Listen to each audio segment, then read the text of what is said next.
guys! So I wanted to put together another video. This one we're mostly going to be talking about the feeling of uncertainty. Primarily because that is the biggest feeling I think that's coming up for a lot of people right now. We are all really sitting in this place of what the heck is happening? And so in my mind, uncertainty is the biggest feeling, probably that's the most prominent for a lot of people because everything is in flux right now. So a little bit about uncertainty. So uncertainty is a kind of anxiety. It's what we usually feel. So when I say anxiety, I don't mean in the clinical sense like a disorder, because again, these feelings are all normal, but it's a feeling that we usually feel when we don't know what's about to happen or how something is going to go. So with this kind of uncertainty and with any kind of uncertainty, we usually get one or two urges, right? It gives us the urge either to avoid, to shut down, or to start gathering information so that we can start to acclimate to what's happening. So too much of either one of those, if you can imagine, would keep you stuck in uncertainty, right? So if you're either avoiding too much and you're not looking for information, or if you are immersing yourself in it in a way that's maybe not as useful to you, either one of those will keep you kind of stuck in this feeling. So we can talk a little bit about different kind of coping skills that you use for different kinds of uncertainty. So to start with, it can be helpful to just make a list of everything you feel uncertain about, and then dividing that list into 4 categories. So the first kind of uncertainty that I see coming up the most for people right now, the people in my life, my clients, myself, is unknowable, unanswerable uncertainty, right? So this is the kind of uncertainty that we feel when we're faced with questions that have no answers or that we don't know the answers to yet. So examples of this kind are things like, when is this going to end? How much am I going to be affected and in what ways? How many more things are going to change before this is all over? Who am I going to lose in my life? That is by far the scariest question for a lot of people. So with this kind of uncertainty, right, with these unknowable, right, because they're about the future, right, we don't have crystal balls. With this particular kind of uncertainty, we really struggle a lot with not knowing what's about to happen. We struggle so much with not knowing that most of our brain's functions are directly related to knowing what's about to happen, to predicting what's going to happen based on past experiences, based on information that we gather. And that's how we get through our everyday life in normal times, right? You don't pay attention to that. It's something that your brain automatically does. But it usually gives us the urge to gather information so that we can start answering unanswerable questions. And so what a lot of people have been doing, and I myself have fallen into this trap, right, is we're taking in a lot of information, trying to get rid of this feeling of uncertainty, right? So information that you might be taking in right now is news, right, like nonstop news, social media, right, scrolling through your feeds, and also taking in opinions from people in your life, right? So if you're reaching out to people that you know, you're asking them, what do you think? What do you think? You're kind of polling everybody, right? That's another kind of information gathering as well. But one of the most important things to know about this, right, is that mostly what you're going to run into is opinions and speculation, right? And in a lot of cases, it's going to be uneducated opinions, uneducated speculation. So there is a huge difference between asking somebody who is knowledgeable or who's a specialist in something versus asking somebody for just, what do you think? What's your theory? So an example of that might be, let's say your uncle is an epidemiologist, right? Which is a scientist who studies epidemics, right? Your uncle's going to be a really great person to call, right? Because he's going to be able to walk you through his knowledge base of what to expect, how the human race usually responds to epidemics. He's going to be able to give you a preview, right? But that's a really different source of information than, for example, somebody that you know on Facebook that you went to school with. So if somebody you know on Facebook tells you, oh, I think X, Y, and Z is going to happen, it's still going to affect you emotionally as if it were true. And that's a really important thing to know, is that regardless of whether this person's opinion turns out to be true or not, your body will experience it as if it is. So be mindful of where you're getting your information and how much you're taking in. Some of the kind of coping skills for this particular kind of uncertainty, right? The unanswerable, unknowable things, unfortunately, really is just about accepting that we're all going to get the answers to these questions together, right? So it's kind of like if you watch a movie, right, with a group of people and none of us have seen it before, right? We don't know how it ends. But if you struggle with uncertainty, then you're the person that turns to your friend and says, oh my gosh, I wonder what's going to happen. Even though your friend can't answer it, they can speculate, right? But they don't know. And it's really hard to wait. So seeking information to answer the unanswerable questions, that's where a lot of people, myself included, a lot of where we spend our time the last few days. And it may not be the best use of your energy right now, because there are other parts of uncertainty that you actually can reduce your feelings about by taking action. So we'll talk about those in a second. So the other thing is maybe look at your own experience, right? You decide. How many hours have you spent seeking information to try and answer some of these questions? How much more certainty have you gathered for yourself? And if you have it, right, please share. We are all desperate to know. So that's just a little bit about kind of what to do with some of the unanswerable questions. What you might want to think about, right, is looking for information for these. Is it actually making me feel any more certain? I don't know. You decide.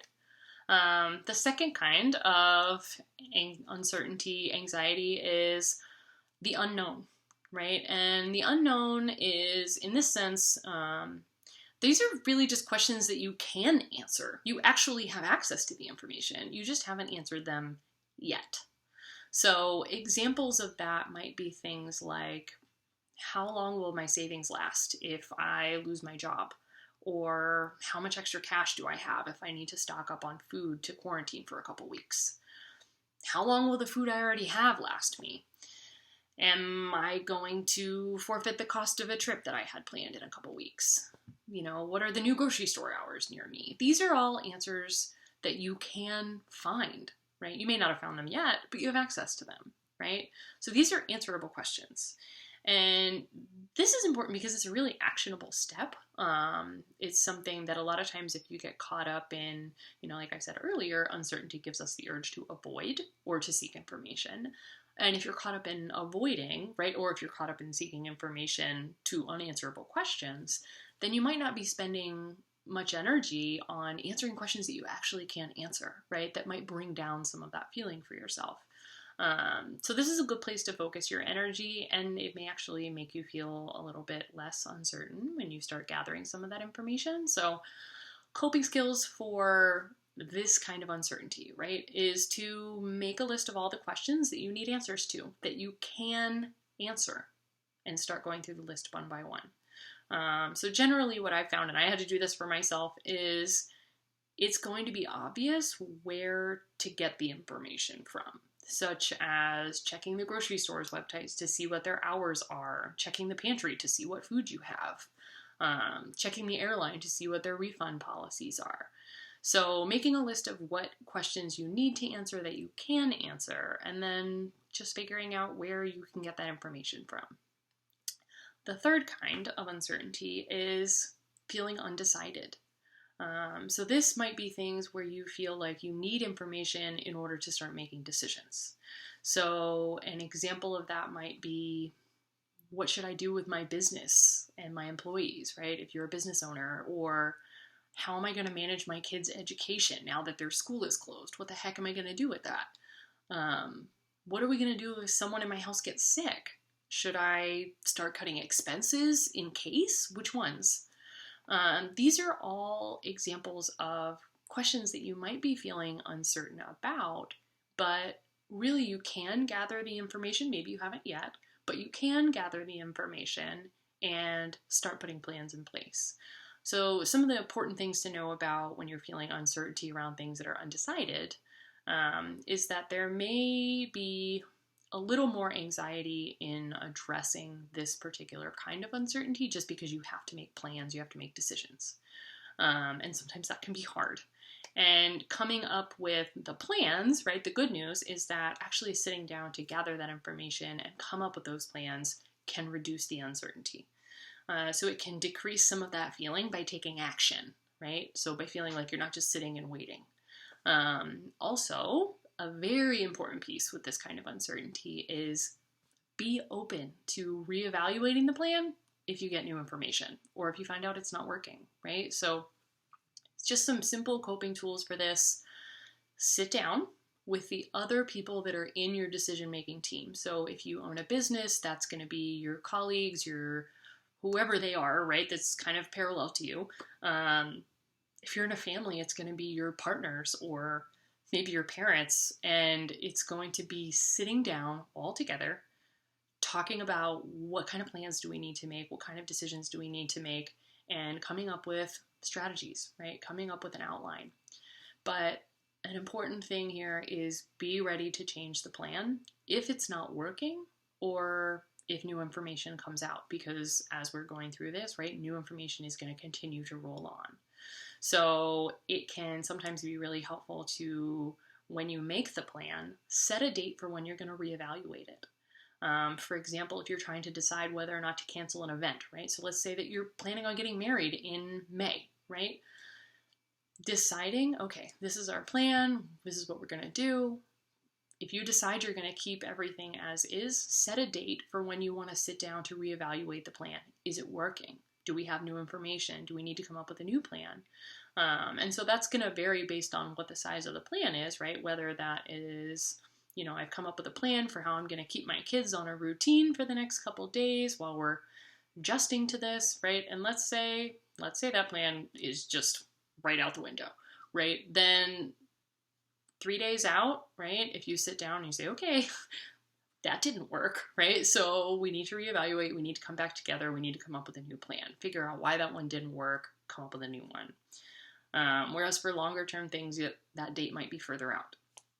So the fourth kind is unfamiliarity. We feel really uncertain when we are thrust into new situations, right? So new situations can be, right, back in pre-pandemic days, that might have been when you start a new job, or if you go to a dinner party where you don't know people. Right now, it's things like I'm suddenly working remotely. I'm using new technology I've never had to use before. I'm working from home and trying to adjust to everyone being home, people's needs, people's schedules, changes in routine. We're going to talk in another video about the loss of normalcy, because that is a huge piece of what's going on right now. But these are all things that are unfamiliar to us, and we don't love things that are unfamiliar. Some of us do, but most of us, we really like to know what's going to happen, and we like to know where things are and how they're going to go. Some of the most important points about dealing with unfamiliarity, one of the most important things that really helps me with this piece is knowing that this feeling is short-lived. And that's really good news, because new stuff becomes familiar to us rather quickly. And I think you'll find that that's true even if you watch a movie, right? If you have to watch the same movie the next day, you're like, So one of the things about unfamiliarity is just knowing that we adapt really quickly. So if you need information to deal with this, right? So if you're working from home, you're working with new technology, it's probably going to be information that you get from someone in your circle, your work, your coworkers, your family, home staff. So check in with them. Ask what you need to ask in order to familiarize yourself with whatever the changes are. The coping for this one is time and patience while everybody acclimates. So we will be putting together another video soon. I hope this is helpful, and stay safe.